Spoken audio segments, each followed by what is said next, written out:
এয়া আমাৰ প্ৰাৰ্থী কামাখ্যা প্ৰসাদ ডাঙৰীয়া, আমি তেখেতক আমাৰ আসন গ্ৰহণ কৰিবলৈ জনাইছো। কামাখ্যা প্ৰসাদ নিচিনা ইমান ভদ্ৰলোক, ইমান ইজিলি এভেইলেবল, পিপল ফ্ৰেণ্ডলি মানুহ মই জীৱনত দেখিবলৈ পোৱা নাই।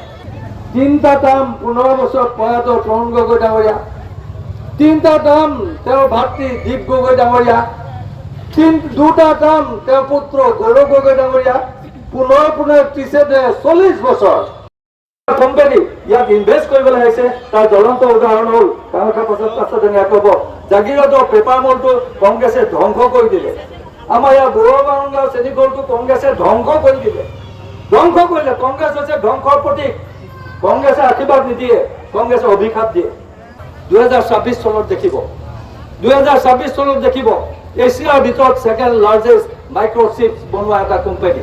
বেছি অৰুণোদয় পাইছে, সকলোতকৈ বেছি আয়ুষ্মান কাৰ্ড আছে। প্ৰধানমন্ত্ৰী ডাঙৰীয়া আমাক যেতিয়া লগ পাই কয় মইতো গোটেই দুনীয়াখন ইছলাম ধৰ্মৰ দৰ্শবিলাক ধৰি থাকোঁ, আমিতো কেতিয়াও এইবিলাক কথা নাভাবোঁ।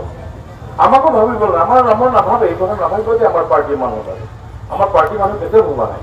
আৰু নহ'লে অটল বিহাৰী বাজপেয়ী ডাঙৰীয়া, আব্দুল কালাম ডাঙৰীয়া ৰাষ্ট্ৰপতি নাপাতিলে। আজি গুৰুমণি বাইদেউৰ ওচৰত কিমান মানুহ যায়, ৱাৰ্ড কমিশ্যনাৰ ওচৰত কিমান যায়, ৰেচন কাৰ্ডটো আমাৰ কি হ'ব, অৰুণোদয় পাম নে নাপাম, বেমাৰ হৈছে 2 টকা পাম নে নাপাম,